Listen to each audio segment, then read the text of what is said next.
कर हिंदी भाषा के बारे में अपन आगे पढ़ेंगे। हिंदी भाषा दोस्तों आप सभी साथियों के लिए है ना बहुत ही इंपॉर्टेंट है। यहाँ से हर एग्जाम में हिंदी भाषा वाले चैप्टर से हर एग्जाम में 2-3 क्वेश्चन आपको मिल ही जाते हैं। ठीक है, तो सभी लोग तैयार हैं? एक बार जल्दी से फटाक से कमेंट में बता दो कि सर हम तैयार हैं। बिहारी, बांग्ला, असमिया और उड़िया भाषाओं का विकास अपभ्रंश के मागधी रूप से हुआ है। किस रूप से हुआ है? अपभ्रंश के मागधी रूप से हुआ है। काय का? बिहारी, बंगला, असमिया और उड़िया, है ना। तो अपन ने एक ट्रिक बनाई थी कि मगध के बिहारी का बंगला उड़ा असमिया में, मगध के बिहारी का बंगला उड़ा असमिया में। तो मगध से मागधी, बिहारी से बिहारी, बंगला उड़ा से उड़िया और असमिया, यानी कि मागधी अपभ्रंश के अंतर्गत दोस्तों ये आती हैं उपभाषाएं, बिहारी, बांग्ला, है ना, असमिया और उड़िया। अपन ने ट्रिक क्या बनाई? मगध के बिहारी का बंगला उड़ा असमिया में। ठीक है, पूर्वी हिंदी का विकास अर्धमागधी से, ये क्वेश्चन भी कई बार आया है। पूर्वी हिंदी उपभाषा का विकास किससे हुआ है? अर्धमागधी अपभ्रंश से हुआ है पूर्वी हिंदी का। ठीक है, पूर्वी हिंदी अपन को पता चल गया। ठीक है, ये क्या है? ये उपभाषा है। पूर्वी हिंदी है, बिहारी है ना, उड़िया है, असमिया, ये सभी क्या है? उपभाषाएं। ठीक है, और इस पूर्वी हिंदी उपभाषा का विकास कैसे हुआ है? अर्धमागधी अपभ्रंश से हुआ। इसको याद रख लेना। अब अगर क्वेश्चन में पूछूं कि बताइए उड़िया का विकास किस अपभ्रंश से हुआ है, तो बताइए जल्दी से। पश्चिमी हिंदी, राजस्थानी, गुजराती का विकास हुआ है सौरसेनी अपभ्रंश से। किस किस का? पश्चिमी हिंदी का, राजस्थानी का और गुजराती का। इनका विकास कैसे हुआ है? सौरसेनी। तो अपन ने ट्रिक बनाई थी, पश्चिमी राज गुजरात में शेर है, शेर, तो शेर से बना था सौरसेनी, शेर सौरसेनी, है ना। पश्चिमी राज गुजरात, राज से राजस्थान, गुजरात में शेर है, तो पश्चिमी राजस्थानी, गुजराती, इनका विकास हुआ था कैसे? सौरसेनी से। ठीक है, उसके बाद सिंधी का विकास कैसे हुआ? तो सिंधी का विकास हुआ दोस्तों ब्राचड़ से। ब्राचड़, तो ये भी अपन को याद रख लेना। बोले सिंधी ब्राचड़, ब्राच अपन को याद रखने, बाचड़, बाच। बोले सर सिंधी लोग क्या है ना, बाच पहनते हैं, बाच, बाच। सिंधी क्या पहनते? बाच। तो यहाँ पर सिंधी भाषा का विकास कैसे? बाच से बनेगा ब्राचड़, बाच बहुत पहनते सर, वॉच। ठीक है, तो यहाँ पर बाच से ब्राचड़ अपभ्रंश से सिंधी का विकास हुआ। सिंधी क्या पहनते? बोले वॉच पहनते सर। ठीक है, तो वाचड़। सौराष्ट्रीय नांगर अपभ्रंश, वस्तुतः सौरसेनी अपभ्रंश का क्या है? पश्चिमी रूप है। सौरसेनी अपभ्रंश का पश्चिमी रूप क्या है? सौराष्ट्री या नांगर अपभ्रंश, ये सौरसेनी का है। ठीक है, उसके बाद अपभ्रंश का भावभूति किसे कहा जाता है? तो अपभ्रंश का भावभूति कहा जाता है पुष्प। बोले सर हमें भभूति लगाना, बोले काय की भभूति लगाना है? बोले पुष्प की भभूति लगाना है, पुष्प की भभूति। तो अपभ्रंश का भावभूति कहा जाता है किसे? पुष्प दंत को, पुष्प दंत को। ठीक है, ये भी अपन को याद कर लेना है ना। उसके बाद आगे पढ़ाएंगे सुदेश रानी जी, आगे पढ़ाएंगे, चिंता नहीं करो, ये तो अभी ट्रायल है, आगे सारी ट्रिक पढ़ाएंगे। अपभ्रंश में 2 लिंग होते हैं, पुल्लिंग और स्त्रीलिंग। ठीक है, पुल्लिंग और स्त्रीलिंग। कितने लिंग होते हैं अपभ्रंश में? 2 लिंग होते हैं। स्वर कितने होते हैं? 8 स्वर होते हैं। कितने स्वर होते हैं? 8 स्वर। ठीक है, अपभ्रंश में तदभाव शब्दों की कोटि का क्या है? बाहुल्य। तदभाव, तदभाव मतलब समझते हो, उससे उत्पन्न हुआ, संस्कृत से उत्पन्न हुए शब्द क्या कहलाते हैं? तदभाव कहलाते हैं दोस्तों। ठीक है, अपन को याद रख लेना। उसके बाद अपभ्रंश के शब्दों में टा वर्ग की ध्वनियों का बाहुल्य, टा वर्ग की ध्वनियों का क्या है? बाहुल्य। ठीक है, तो ये यहां पर अपन को याद रख लेना, ये सारी की सारी चीजें बहुत ही बढ़िया हैं। ठीक है, तो यहां पर 1-2 क्वेश्चन आपसे यहां पर पूछे जाएंगे, है ना। एक क्वेश्चन यहीं पर आपसे पूछा जा रहा है कि अपभ्रंश का भावभूति किसे कहा जाता है? जल्दी से बता दो, अपभ्रंश का भावभूति किसे कहा जाता है? अपभ्रंश का भावभूति किसे कहा जाता है? अपभ्रंश में ना व्यंजन ड़ा रूप में मिलता है। ना व्यंजन किस रूप में मिलता है? ड़ा रूप में। ना व्यंजन ड़ा रूप में मिलता है अपभ्रंश में। ठीक है, कोंकणी भाषा महाराष्ट्रीय अपभ्रंश से विकसित हुई है। कोंकणी भाषा किस अपभ्रंश से विकसित हुई है? महाराष्ट्रीय अपभ्रंश से। महाराष्ट्रीय अपभ्रंश कौन सी? कोंकणी। कोंकणी का विकास कैसे हुआ? महाराष्ट्रीय अपभ्रंश से हुआ।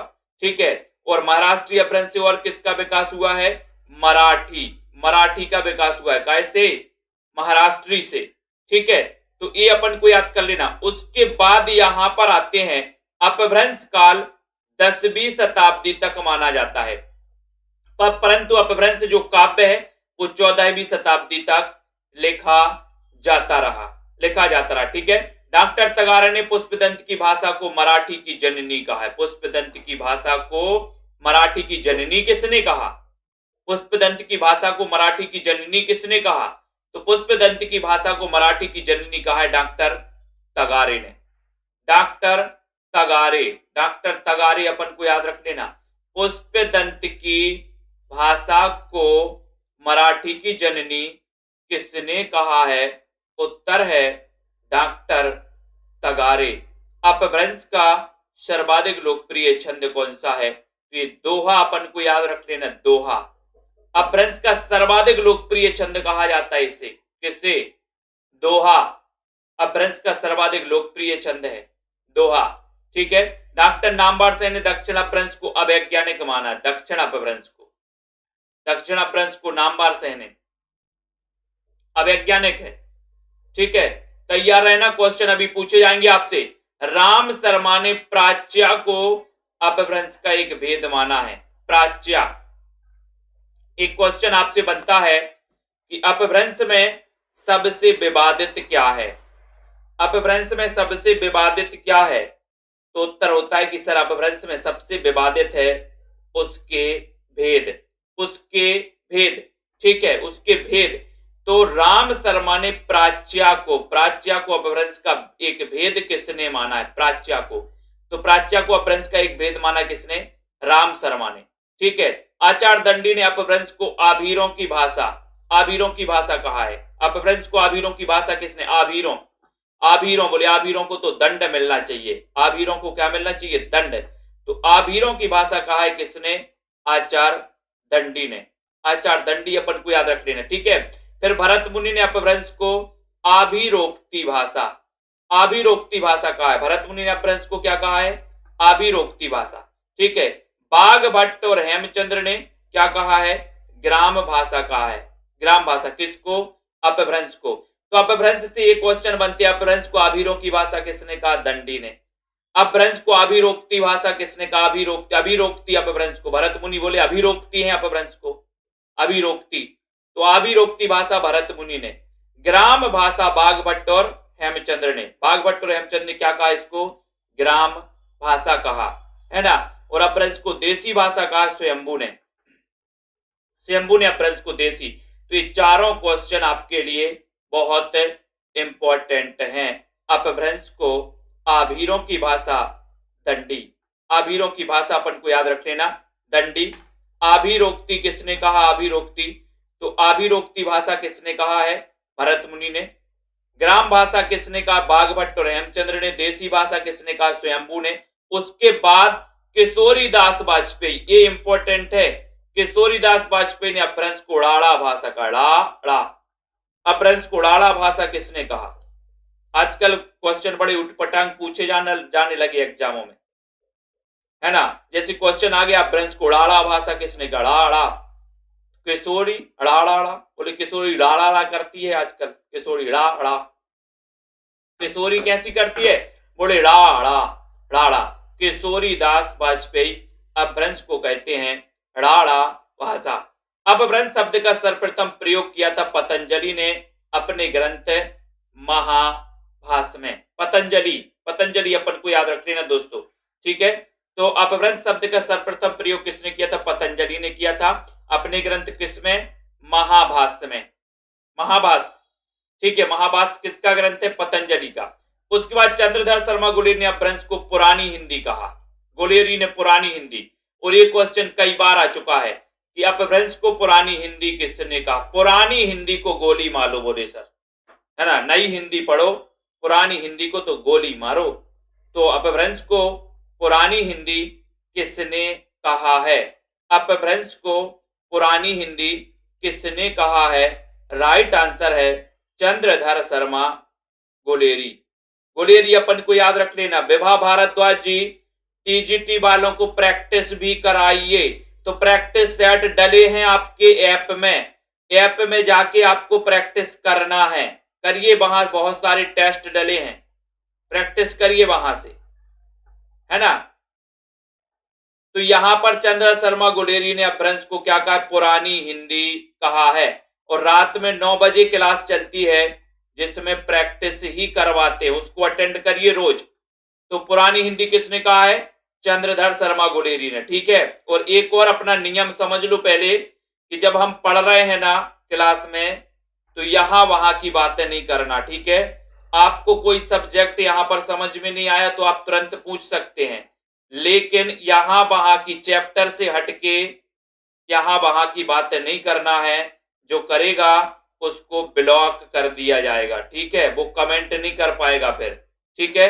तो आपको लास्ट में आप कर सकते हो, लास्ट के 5 मिनट रहते हैं, उस 5 मिनट के दौरान आप कमेंट यहां वहां का कुछ भी पूछ सकते हो, है ना। और एक ग्रुप में अपने ऐप में एक कमेंट बॉक्स भी दिया है, उस कमेंट बॉक्स में जाकर के भी आप अपना कुछ भी पूछ सकते हो, समस्याएं वहां पर टाइप कर सकते हो। ठीक है। तो यहां पर अपन को याद कर लेना है कि पुरानी हिंदी को क्या मारो? गोली मारो। अपभ्रंश की पुरानी हिंदी को क्या करो? गोली मारो। ठीक है। ये भी अपन को याद रख लेना। रामचंद्र शुक्ल ने अपभ्रंश को साहित्यिक पुरानी हिंदी कहा है, अपभ्रंश को। अब क्वेश्चन आता है, प्रेम सिंह जी, आपने सिलेबस देखा है क्या? प्रेम सिंह जी, सिलेबस देखा है? पीजीटी के लिए भी यही क्लास है ना। पीजीटी के लिए भी पढ़ना है, टीजीटी के लिए भी पढ़ना है, मास्टर कैडर के लिए भी पढ़ना है, एमपी टेट के लिए भी पढ़ना है। ठीक है। हिंदी भाषा ही रहती है, चाहे नेट हो, चाहे सेट हो, चाहे कैट हो, कोई भी हो। समझ गए आप लोग? ठीक है। तो यहां पर अपन को याद रख लेना है। और आजकल कोई एग्जामों का कोई लेवल नहीं, कहां से कौन सा एग्जाम कौन सा प्रश्न उठा के आपसे पूछ ले, कोई गारंटी नहीं है। इसलिए सारी चीजें आपको पढ़ना है। ठीक है। तो अपभ्रंश को साहित्यक, है ना, अपभ्रंश को साहित्यक पुरानी हिंदी किसने कहा? साहित्यक। तो साहित्यक पुरानी हिंदी कहा है किसने? रामचंद्र शुक्ल ने। और केवल पुरानी हिंदी कहा है गुलेरी जी ने। ठीक है। और क्वेश्चन पूछा जाता है कि अपभ्रंश को पुरानी हिंदी किसने नहीं माना? तो बताइए जल्दी से, अपभ्रंश को पुरानी हिंदी किसने नहीं माना? अपभ्रंश को पुरानी हिंदी किसने नहीं माना? अपभ्रंश की रचना पयोमचर्यु है, जिसे स्वयंभू ने लिखा था। किसने लिखा था? स्वयंभू ने। कौन सी रचना? पयोमचर्यु। ये काय की है? अपभ्रंश। ठीक है। और अपभ्रंश राम काव्य के प्रथम कवि कौन है? स्वयंभू। ये किस सदी के माने जाते हैं? 8वीं सदी के माने जाते हैं। ठीक है। ये याद रख लेना, 8वीं सदी स्वयंभू 8वीं सदी के माने जाते हैं। 8वीं सदी अपन को याद रख लेना। ठीक है। तो अपभ्रंश राम काव्य के प्रथम कवि कौन है? राम काव्य के प्रथम कवि अपभ्रंश में स्वयंभू किस सदी के? 8वीं। बोले हम 8वीं में स्वयं पास हो गए थे कि नकल की थी? 8वीं में स्वयं पास हो गए थे, बोले सर। ठीक है। उसके बाद स्वयंभू कृत पयोमचर्यु राम कथा का विशाल क्या है? प्रबंध काव्य। कुल मिला के कितनी संधियां हैं? 90 संधियां और 5 कांड हैं। काय में? पयोमचर्यु में। एक क्वेश्चन आप लोगों के लिए है, पयोमचर्य, है ना, पयोमचर्य ये ग्रंथ किसका है? पयोमचर्य ये ग्रंथ किसका है? ये ग्रंथ किसका है? तो यहां पर स्वयंभू 8वीं सदी के हैं। स्वयंभू कृत पयोमचर्यु क्या है? राम कथा का विशाल प्रबंध काव्य है। ठीक है। कितनी संधियां हैं? कुल मिला के 90 संधियां। इस पयोमचर्यु में मूल ग्रंथ में अगर पूछा जाए तो 83 संधियां थी दोस्तों। 83 संधियां थी मूल ग्रंथ में, है ना। और कुल मिला के कितनी? 90 संधियां। कांड कितने? 5 कांड याद कर लेना। ठीक है। उसके बाद यहां पर आता है पयोमचर्यु अपभ्रंश का सर्वश्रेष्ठ महाकाव्य है। पयोमचर्यु अपभ्रंश का क्या? सर्वश्रेष्ठ महाकाव्य। इसे देखकर स्वयंभू को अपभ्रंश का वाल्मीकि कहा गया। तो स्वयंभू को अपभ्रंश का वाल्मीकि कहा जाता है, अपभ्रंश का वाल्मीकि। और अपभ्रंश का भवभूति किसे कहा जाता है? भभूति। भभूति लगाना है तो काय की लगाना है? पुष्पिकी लगाना है, भभूति, पुष्पिकी भभूति लगाना है। तो अपभ्रंश का भभूति कहा जाता है पुष्पदंत को। अपभ्रंश का वाल्मीकि कहा जाता है स्वयंभू, वाल्मीकि। बोले सर वाल्मीकि की रामायण तो हम स्वयं पढ़ लेते हैं, वाल्मीकि रामायण स्वयं, बोले स्वयं पढ़ लेते स्वयंभू। तो वाल्मीकि किसे कहा जाता है? स्वयंभू। ये वाल्मीकि देख लो, इस प्रकार से वाल्मीकि लिखा जाता है, ठीक है। अपभ्रंश के प्रथम महाकवि कौन है? ये क्वेश्चन भी अपन को याद रख लेना। अपभ्रंश के प्रथम महाकवि, तो अपभ्रंश के प्रथम महाकवि हैं स्वयंभू, स्वयंभू अपन को याद रख लेना। इन चीजों को दोस्तों यहां पर तथ्य वाइज क्यों बांटा गया? अब आप लोग बोलोगे सर आप तो तथ्य पढ़ा रहे, तथ्य नहीं है ये। पूरा अगर ऐसा पैराग्राफ दे देते ना तो आपको समझ में नहीं आता। इन चीजों को तथ्य वाइज बदला गया है, किताबों में लिखा रहता है, पूरा पैराग्राफ रहता है, स्वयंभू कृत पयुमचर्यु, है ना। फिर यहाँ पर पूरा आएगा, यहाँ से पैराग्राफ होएगा कि स्वयंभू का ग्रंथ पयुमचर्यु है जो कि सर्वश्रेष्ठ महाकाव्य, स्वयंभू को अपभ्रंश का वाल्मीकि कहा जाता है। यहाँ से स्वयंभू अपभ्रंश के प्रथम ये पूरा पैराग्राफ अपना बन जाता। लेकिन उसमें से कई पुस्तकों में से इन तथ्यों को अलग अलग किया गया ताकि आपको जल्दी समझ में आ जाए, है ना, कि यहां से ये स्वयंभू के बारे में अपन पढ़ रहे, लेकिन यहां पर तथ्यों में बदला गया, इसको सरल किया गया है इसको। नहीं तो आप किताब में पढ़ते हो तो उसमें पूरा पैराग्राफ दे दिया, अब आपको पता नहीं चलता कि इसमें क्या इंपॉर्टेंट है और क्या पढ़े। सब चीज तो इंपॉर्टेंट नहीं होती पैराग्राफ में। 1000 शब्द होते एक पैराग्राफ में, अपन ने पढ़ा जैसे कोई 500 शब्द का है, कोई 200, कोई 100 शब्द का है। तो अब 100 शब्दों में कुछ एक आध लाइन उसमें इंपॉर्टेंट होती है जो उठा करके यहाँ पर रखी गई है, ठीक है। तो ये चीज आपको समझ में आ गई। तो यहाँ पर पयुमचर्यु अपभ्रंश का सर्वश्रेष्ठ महाकाव्य है और स्वयंभू का ग्रंथ है। अपभ्रंश को स्वयंभू को अपभ्रंश का क्या कहा जाता है? वाल्मीकि कहा जाता है। और दोस्तों अपभ्रंश का प्रथम महाकवि कौन है? महाकवि यानी जिसने महाकाव्य लिखा हो, महाकवि कौन है? स्वयंभू, ठीक है। अब एक क्वेश्चन आप लोगों के लिए है, सिर्फ एक व्यक्ति बताएगा जिसका मैं नाम ले रहा हूं, ये जिसका मैं नाम ले रहा हूं वो व्यक्ति बताएगा, और वो व्यक्ति है प्रताप जी। प्रताप जी को बताना है कि हिंदी की प्रथम रचना श्रावकाचार। एक व्यक्ति बताएगा, दूसरा व्यक्ति अगर कोई बताएगा तो उसको ब्लॉक कर दिया जाएगा। ध्यान रखना, अनुशासनहीनता नहीं करना, ठीक है। प्रताप जी को बताना है कि श्रावकाचार का रचना काल क्या है। श्रावकाचार हिंदी की प्रथम रचना है, देवसेन कृत है ना, उसका रचना काल क्या है? जल्दी से बताओ।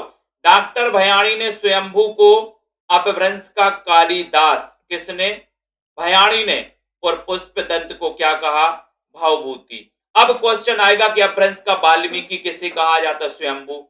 अपभ्रंश का कालिदास किसे कहा जाता है? स्वयंभू। अपभ्रंश का भावभूति किसे कहा जाता है? पुष्पदंत। तो अब क्वेश्चन आएगा कि पुष्पदंत को अपभ्रंश का भावभूति किसने कहा? भयाणी, है ना। भभूति का पुष्पदंत है ना। भयाणी ने कहा किसको? पुष्पदंत को अपभ्रंश का भावभूति। किसने कहा? भयाणी ने। भयाणी अपन को याद रख लेना, ठीक है। और स्वयंभू को अपभ्रंश का कालिदास किसने कहा? किसने कहा? डॉक्टर भयाणी ने। स्वयंभू को अपभ्रंश का कालिदास किसने कहा? डॉक्टर भयाणी ने। तो जल्दी से बताना है। प्रताप जी 8वीं सदी नहीं पूछा है, मैंने सन पूछा। 8वीं सदी जो आप बता रहे वो भी गलत है, ठीक है। इसलिए हिंदी की प्रथम रचना अपन ने, इसके पहले मैंने प्रथम जब पढ़ाया था तब आप क्लास में थे, है ना। यही देखता हूं मैं कि कितना आप लोगों से बन रहा है, क्या ग्रहण कर रहे हो, क्या नहीं कर रहे हो, ठीक है। तो बाकी लोग, सब लोग बताओ क्या है रचना काल श्रावकाचार का, बाकी सभी लोग बताइए अब जल्दी से। तो डॉक्टर भयाणी ने स्वयंभू को अपभ्रंश का कालिदास, पुष्पदंत को भावभूति। इसलिए ईमानदारी से सभी लोग पढ़ते जाना। मैं एक एक व्यक्ति को किसी भी प्रकार से जो क्वेश्चन मैंने पढ़ा दिया है वो कभी भी एक व्यक्ति को खड़ा करके पूछ सकता हूं, याद रख लेना, है ना। इसलिए ईमानदारी से बहुत अच्छे से पढ़ना सभी लोग, ठीक है। उसके बाद यहां पर आते उक्ति व्यक्ति प्रकरण। अब ये ऑनलाइन क्लास चल रही तो ये नहीं समझना कि सर तो वहां कुर्सी पर बैठ के पढ़ा रहे हैं, है ना। या वहां वहां पर बहुत दूर जाके बैठे हुए हैं, पढ़ा रहे हैं, है ना।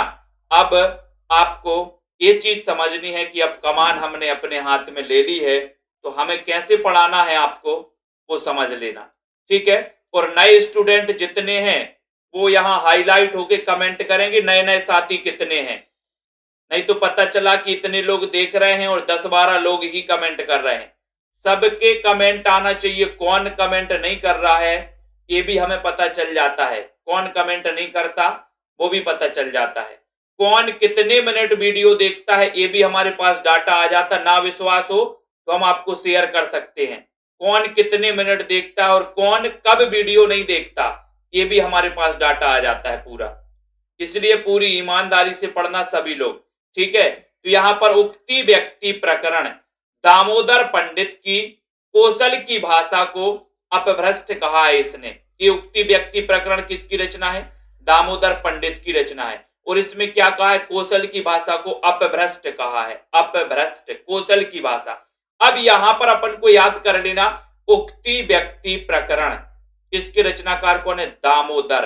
अब बताओ यहां पर प्रकरण आया, प्रकरण, और प्रकरण किसके चलते हैं? बोले सर दमदार व्यक्तियों के प्रकरण चलते हैं। दमदार व्यक्तियों के क्या चलते हैं? प्रकरण। तो यहां पर प्रकरण से उक्ति व्यक्ति, और उक्ति और व्यक्ति में क्या होता है? दम होता है, दम, दम होता है। तो ये दामोदर पंडित की रचना है। और ये कैसा ग्रंथ माना जाता है? उक्ति व्यक्ति प्रकरण ये व्याकरण ग्रंथ माना जाता है। क्या माना जाता है? क्वेश्चन आता है कि निम्न में से बताइए कौन सा व्याकरण ग्रंथ है, कौन सा व्याकरण ग्रंथ है? तो कौन सा व्याकरण ग्रंथ है? प्रिया सिंह जी, कौन सा व्याकरण ग्रंथ है? उक्ति व्यक्ति प्रकरण, ठीक है। याद रख लेना किसकी रचना? दामोदर पंडित। और इस ग्रंथ में कहा गया कौशल की भाषा को अपभ्रष्ट, अपभ्रष्ट, ठीक है। और जो अपभ्रष्ट कहेगा उसमें दम होना चाहिए, दम, ठीक है। बहुत बढ़िया। उसके बाद आते हैं पेसेल, ग्रियर्सन, भंडारकर, चटर्जी, है ना, वोलनर, सादृश्य विद्वानों ने अपभ्रंश को देश भाषा का। किसने? पेसेल ने, ग्रियर्सन, भंडारकर, चटर्जी आदि ने अपभ्रंश को देश भाषा कहा, ठीक है। उसके बाद अपभ्रंश साहित्य का सर्वप्रथम संकलन डॉक्टर रिचर्ड पेसेल ने प्रस्तुत किया था। अपभ्रंश साहित्य का सर्वप्रथम संकलन किसने प्रस्तुत किया था? अपभ्रंश साहित्य का सर्वप्रथम संकलन डॉक्टर रिचर्ड पेसेल ने। अपभ्रंश साहित्य का सबसे पहले संकलन किसने प्रस्तुत किया? डॉक्टर पेसेल ने, ठीक है, रिचर्ड पेसेल ने। अपभ्रंश का प्रथम प्रबंध काव्य कौन सा है? तो धनपाल कृत भविष्यत कहा, भविष्यत कहा ये अपभ्रंश का प्रथम प्रबंध काव्य माना जाता है दोस्तों। अपभ्रंश का प्रथम प्रबंध काव्य कौन सा है? तो प्रथम प्रबंध काव्य भविष्यत कहा। और भविष्यत कहा के रचनाकार कौन है? उत्तर होता है धनपाल, क्योंकि भविष्य के लिए धन की चिंता होती। बताइए भविष्य के लिए धन का संग्रह करते हो आप कि नहीं करते? बोले सर भविष्य के लिए धन का संग्रह करते हो। प्रताप जी अच्छे से पढ़ना है, समझ गए हो? हाँ, तो भविष्यत कहा ये रचना किसकी है? भविष्यत कहा, ये पूरी रचना इतनी भविष्यत कहा, ठीक है। और ये रचना किसकी? धनपाल की। और ये रचना अपभ्रंश का प्रथम प्रबंध काव्य से कहा जाता है, प्रथम प्रबंध काव्य, ठीक है। और धनपाल कृत भविष्यत कहा का संपादन किसने किया था? डॉक्टर याकोबी ने। याकोबी किसका? भविष्यत कहा का क्या संपादन?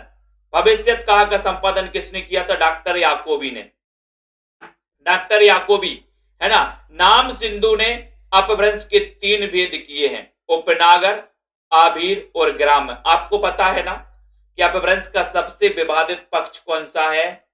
उसके भेद। तो नाम सिंधु ने 3 भेद किए, उपनागर, आभीर, ग्राम। याकोबी ने अपभ्रंश के 4 भेद किए, पूर्वी, पश्चिमी, उत्तरी और दक्षिणी, ठीक है, ये 4 भेद। तो सबसे ज्यादा जो विवादित पक्ष है वो क्या है? उसके भेद, उसके भेद। वंदना सिंह जी क्या है? उसके भेद हैं, है ना। उसके बाद अपभ्रंश का अंतिम कवि कौन है? रईदू। रईदू अपन को याद रख लेना। जो कमेंट करने से शर्माएगा, हमारे डांटने से जिसको बुरा लगेगा वो आगे नहीं बढ़ पाएगा, याद रख लेना। थोड़ी बहुत अगर ज्यादा डांट गल जाए तो मुझे बता देना पर्सनल की सर मुझे खराब लगा, है ना। तो आपको पढ़ना है, अध्ययन करना है, तो कमेंट भी करना है। मैं पूछूं कि बताइए अपभ्रंश का अंतिम कवि कौन है? आपको उत्तर बताना धनपाल। उत्तर बताना चाहे वो गलत हो, है ना, बताना सीखोगे, डांट पड़ेगी थोड़ी बहुत, अपने आप सीखने लगोगे। ठीक है, तो आपसे पूछा कि अपभ्रंश का अंतिम कवि कौन है, उत्तर बताना रैथु। क्या बताओगे? रैथु। और जो चीज आप गलत करते ना, और गलत करने के बाद जो आपको डांट पड़ती है, जो आपको उत्तर सही पता चलता है, वो उत्तर आप कभी नहीं भूल सकते, है ना। तो अपभ्रंश का अंतिम कवि कौन है? रैथु। जैसे प्रताप जी से पूछो कि श्राप का चार्क, प्रताप जी अभी नए हैं, अभी 2-4 दिन हुए इनको एडमिशन लिए, तो दोस्तों ये पढ़ रहे हैं शुरुआत से, बहुत अच्छा है कि अभ्यास करेंगे, है ना। तो अपभ्रंश का अंतिम कवि कौन है? रैथु। और आपको पता है कि हिंदी की प्रथम रचना श्राप का चार, जिसका रचना काल है 933 ईस्वी, 933 ईस्वी, ये रचना काल भी पूछा जाता। ठीक है, तो अपभ्रंश का अंतिम कवि कौन सा है? रैथु। रैथु अपन को याद रख लेना। ठीक है, तो इतनी चीजें यहां पर आपसे पूछी गई हैं। एक क्वेश्चन हम आप लोगों से पूछेंगे, है ना, जिसका नाम लिया जाए वो ही बताएगा, अन्य कोई नहीं बताएगा। बाद में बताना, ठीक है, जब वो व्यक्ति नहीं बता पाए तब आपको बताना है। ठीक है, तो सभी साथी, है ना, जिससे पूछा जा रहा है उसका नाम है प्रेम सिंह जी, एचपी, प्रेम सिंह जी। इनको बताना है कि स्वयंभू को अपभ्रंश का कालिदास किसने कहा है। स्वयंभू को अपभ्रंश का कालिदास किसने कहा है, केवल प्रेम सिंह जी बताएंगे। जल्दी से बताओ। फिर उसके बाद अपन को अपभ्रंश की कुछ रचनाएं और उनके रचनाकार पढ़ना है। अपभ्रंश की कुछ रचनाएं पढ़नी है दोस्तों, और उनके रचनाकार पढ़ना है। थोड़ा सा हम बड़ा कर ले रहे हैं जाके आप लोगों को यहां पर देखे। ठीक है, तो यहां पर अपभ्रंश की रचनाएं कौन कौन सी, उसके रचनाकार कौन है। प्रेम सिंह जी से एक प्रश्न पूछा है मैंने, जो मैंने अभी ऊपर पढ़ाया था। ठीक है, तो जल्दी से बताओ। उसके बाद अपभ्रंश की रचनाओं में आता है दोहा कोश। दोहा कोश किसकी रचना है? दोहा सरहपाद। सर, सर लगा दो यहां पर, सर आया, पूरे सर, सर दोहा सुनाओ। 8वीं सदी के माने जाते हैं। कौन कौन माने जाते हैं? सरहपा। सरहपा किस सदी के माने जाते हैं? 8वीं सदी के माने जाते हैं। प्रेम सिंह जी उत्तर बताइए फटाफट। तो सरहपात के बारे में अपन को याद रख लेना, 8वीं सदी। और दोहा कोश इसके रचनाकार कौन है? सरहपा। दोहा कोश के रचनाकार कौन है? सरहपा। सरहपा अपन को याद रख लेना। ठीक है, अब जो दोहा कोश इनकी रचना, इसके बारे में यहां पर देखेंगे कि इसमें आचरण की पवित्रता, बाहा आडंबरों का विरोध वर्णित है। काय में? दोहा कोश में। रचनाकार कौन है? सरहपा। ठीक है, तो ये भी अपन को याद रख लेना। डॉक्टर भयाणी ने, प्रेम सिंह जी ने उत्तर बताया, बहुत शानदार उत्तर बताया कि सर अपभ्रंश का कालिदास कहा है डॉक्टर भयाणी ने। डॉक्टर भयाणी ने, वेरी गुड। पुष्पदंश को भावभूति और स्वयंभू को अपभ्रंश का कालिदास डॉक्टर भयाणी ने कहा है। ठीक है, बहुत बढ़िया, इनके लिए ताली तो बनती है, बहुत शानदार क्वेश्चन बताया इन्होंने, है ना। फिर उसके बाद आता है पयोमचर्यु। पयोमचर्यु एक किसका ग्रंथ है? स्वयंभू का ग्रंथ है पयोमचर्यु। पयोमचर्यु ये दोस्तों अपभ्रंश का प्रथम महाकाव्य माना जाता है। राम काव्य पर आधारित ये प्रबंध काव्य है। कौन सा? पयोमचर्यु। पयोमचर्यु याद रख लेना।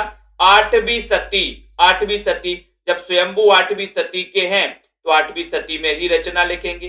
ठीक है, तो स्वयंभू 8वीं सदी अपन को याद। ऐसे ताली बजती है भैया, जो उत्तर सही बताते हैं ना उनके लिए ताली बजती है, शानदार। अब आपको भी ताली बजवाना है क्लास में, तो पढ़, जो भी पढ़ रहे हो बहुत अच्छे से पढ़ना, रिवीजन भी करना, है ना। तो यहाँ पर पयोमचर्यु स्वयंभू की रचना। अब पयोमचर्यु के बारे में लिखेंगे कि सर ये अपभ्रंश का प्रथम महाकाव्य है। कौन सा? पयोमचर्यु। क्वेश्चन आएगा अपभ्रंश का प्रथम महाकाव्य कौन सा है? पयोमचर्यु। कितने कांड है पयोमचर्यु में? 5। संधियां कितनी है? तो कुल मिला के 90 संधियां हैं। और मूल ग्रंथ में कितनी संधियां थी? 83 संधियां थी। 7 संधियां किसने जोड़ दी? तो इनके पुत्र थे कौन? त्रिभुवन। किसके पुत्र थे? त्रिभुवन।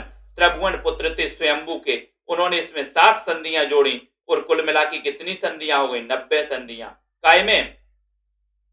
पयोमचर्यु में। ठीक है, पयोमचर्यु याद रख लेना। इसी ग्रंथ को दोस्तों क्या कहा जाता है?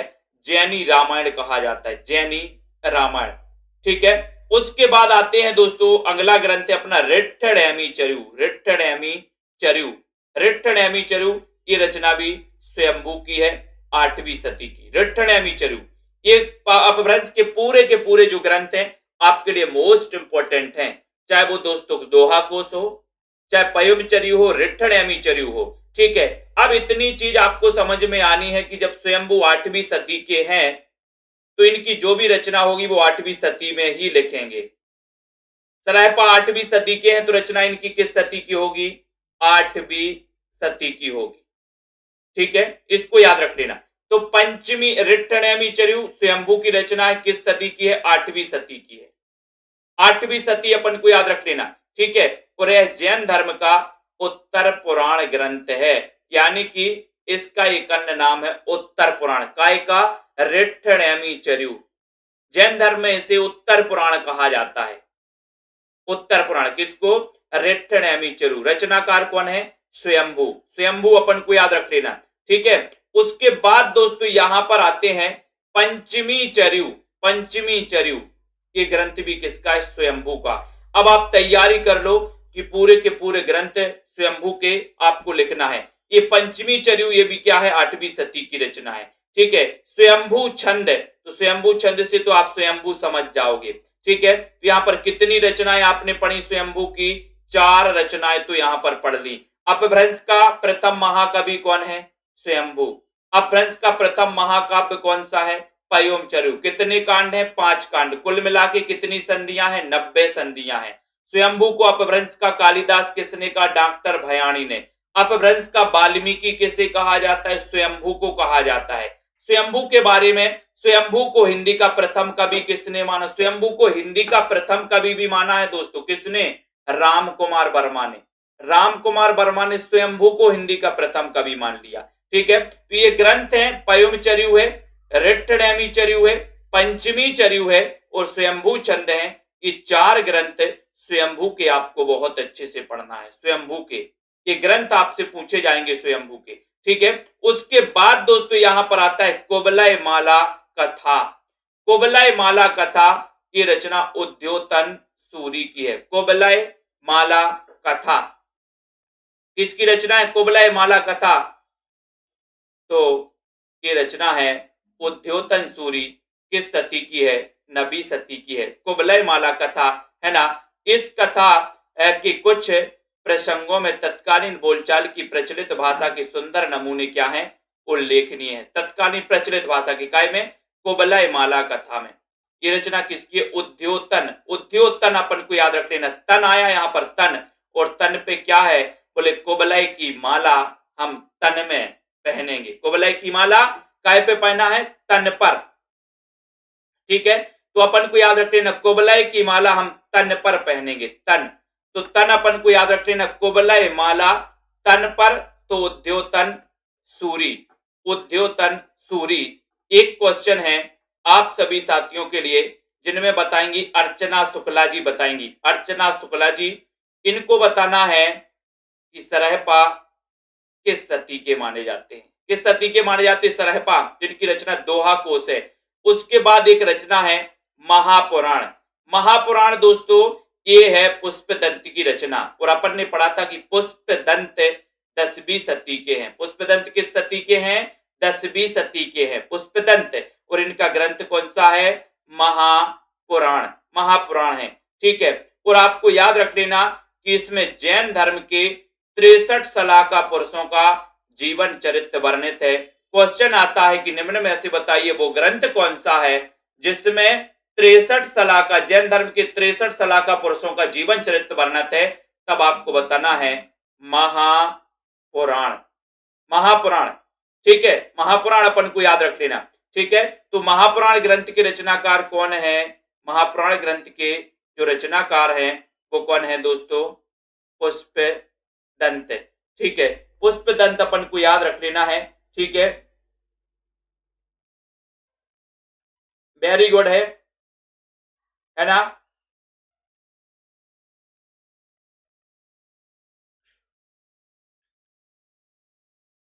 और यहां पर देखो बहुत सारे लोग बता रहे हैं क्वेश्चन। बताइए, मैंने एक क्वेश्चन पूछा है अर्चना शुक्ला जी से, अभी तक उत्तर नहीं आया। महापुराण, ये पुष्पदंत का ग्रंथ है महापुराण, ठीक है, बहुत बढ़िया ग्रंथ है, वेरी गुड। उसके बाद आता है ड़य कुमार चरयू। ड़य कुमार चरयू के रचनाकार कौन है? तो ड़य कुमार चरयू ये भी पुष्पदंत की रचना है। ड़य कुमार चरयू किसकी रचना है? पुष्पदंत की रचना है ड़य कुमार चरयू, ठीक है। क्वेश्चन आता है ड़य कुमार चरयू के रचनाकार कौन है? उत्तर होता है पुष्पदंत, सती, 10वीं सती, 10वीं सती, ठीक है। और यह ग्रंथ श्रुत पंचमी से संबंधित है। कौन सा? ड़य कुमार चरयू, ठीक है ना। मैंने आपसे क्वेश्चन पूछा था अर्चना शुक्ला जी, क्या पूछा था? क्या पूछा था? बता दिया क्या आपने उत्तर? अर्चना शुक्ला जी से पूछा था, अगर नहीं बनता है तो उसमें लिखना है अपन को नहीं बनता। बताइए जल्दी से। अब बाकी सभी लोग बताइए, सरायपा किस सती के माने जाते हैं? सरायपा किस सती के माने जाते हैं? तो यहां पर उत्तर है कि ड़य कुमार चरयू ये पुष्पदंत की रचना है, ड़य कुमार चरयू, ठीक है। उसके बाद आता है जस हर चरयू। जस हर चरयू, तो जस पुष्प पर, जस, ठीक है। तो याद कर लेना, जस हर चरयू के रचनाकार कौन है? पुष्पदंत। पुष्पदंत अपन को याद करना है। जस हर चरयू, जिससे पूछा जाए वो ईमानदारी पूर्वक बताया करो। देखो, जब मैं पूछता हूं तो उसका उत्तर आपको बताना है। नहीं बनता है तो उसमें ऐसा भी लिख देते हो कि नहीं बनता, या आपको जो कुछ भी समझ में आ रहा है वो आप लिख सकते हो, ठीक है। ईमानदारी से उत्तर बताया करो, जल्दी बताया करो। ऐसा नहीं कि बहुत सारे 5-6 मिनट निकल गए तब आप बता रहे हो।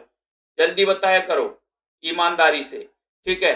जस मुझे तोड़ लेना वनवाली, उस पथ पर तुम देना फेंक, मातृभूमि पर है ना शीश चढ़ाने, जिस पर जाते वीर अनेक। मुझे तोड़, एक जस कर दो, जस, उस पे क्या बोला? एक जस कर दो हम पर, जस, जस। तो जस से जस हर चरयू पुष्पदंत है ना 10वीं सती, 10वीं सती जस हर चरयू ये लघु चरित काव्य, उसका उद्देश्य हिंसा वृत्ति का निवारण। कौन सा? जस हर चरयू, हिंसा वृत्ति का निवारण हो। जस हर चरयू इस ग्रंथ का उद्देश्य माना जाता है। क्या है? लघु चरित काव्य दोस्तों, जस हर चरयू, है ना। और उसके बाद ग्रंथ आता है भविष्यत कहा। भविष्य, सभी लोग भविष्य के लिए धन की चिंता करते कि नहीं? धन, बोले सर भविष्य के लिए हम धन एकत्रित करते हैं, तो भविष्य से भविष्यत कहा और धन से हो जाएगा धनपाल। भविष्य के लिए धन एकत्रित करते हैं तो भविष्यत कहा, धनपाल। 10वीं सती, 10वीं सती अपन को याद रख लेना है, 10वीं सती की रचना भविष्यत कहा, ठीक है। उसके बाद है भविष्यत कहा कि अपभ्रंश का प्रबंध है, प्रथम प्रबंध काव्य है। क्वेश्चन आएगा, अपभ्रंश का प्रथम प्रबंध काव्य कौन सा है? तो उत्तर हो जाएगा अपभ्रंश का प्रथम प्रबंध काव्य है, प्रथम प्रबंध काव्य है कौन सा? भविष्यत कहा। रचनाकार कौन है? धनपाल, है ना। इसके माध्यम से कवि ने बहु विवाह के दुष्परिणाम और साध्वी तथा कुटिल स्त्री का अंतर दिखाया। क्वेश्चन आएगा, निम्न में से बताइए वो कौन सी रचना है जिसमें बहु विवाह के दुष्परिणाम और साध्वी तथा कुटिल स्त्री का अंतर दिखाया गया? तो वो रचना कौन सी है?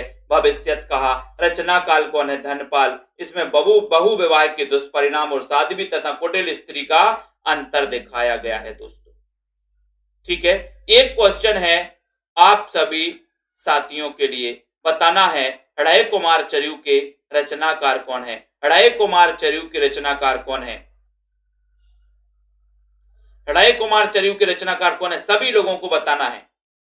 ड़य कुमार चरयू के रचनाकार कौन है? सभी साथी बताइए फटाफट से। अभी अपन ने ऊपर पढ़ा है और आज जो अपन ने पढ़ा है उसका अगर आप रिवीजन करते जाते हो तो आपको बहुत अच्छा हो जाएगा। मुझे पता है कि बहुत सारे नए साथी हैं, उनका हाल वैसा ही है, अभी हिंदी साहित्य में जीरो है ना, जीरो है, यानी कि हिंदी साहित्य अभी आपने पढ़ा नहीं, ठीक है, ये मान के हम चल रहे हैं। लेकिन जो कुछ आपको ऊपर पढ़ाया जाता है उसी में से मैं क्वेश्चन पूछता हूं, तो ध्यान से पढ़िएगा, है ना। उससे आपका भी विकास होगा, आपसे भी बनेगा। तो ड़य कुमार चरयू के रचनाकार माने जाते हैं कौन? है ना, उत्कर्ष जी स्वयंभू बता रहे हैं ड़य कुमार चरयू। ड़य कुमार चरयू, रिठ्ठणैमी चरयू नहीं पूछा मैंने, ड़य कुमार चरयू पूछा है, जो की रचना भविष्य पुष्पदंतिकी मानी जाती है, पुष्पदंत, ठीक है, पुष्पदंतिकी, है ना। तो सभी को धन्यवाद। इसी प्रकार से क्लास को अपन इंटरेस्टिंग बनाते चलेंगे आगे आगे, है ना, लेकिन भागना नहीं आप लोग। मुझे पता है आप लोग तो सिर्फ समर्पित कर दो कि सर हमसे कुछ नहीं आता, हम तो क्या है, जीरो हैं, हमसे कुछ नहीं आता, हम तो जीरो हैं। अब आप समझो कि आपको कैसे पढ़ाना है।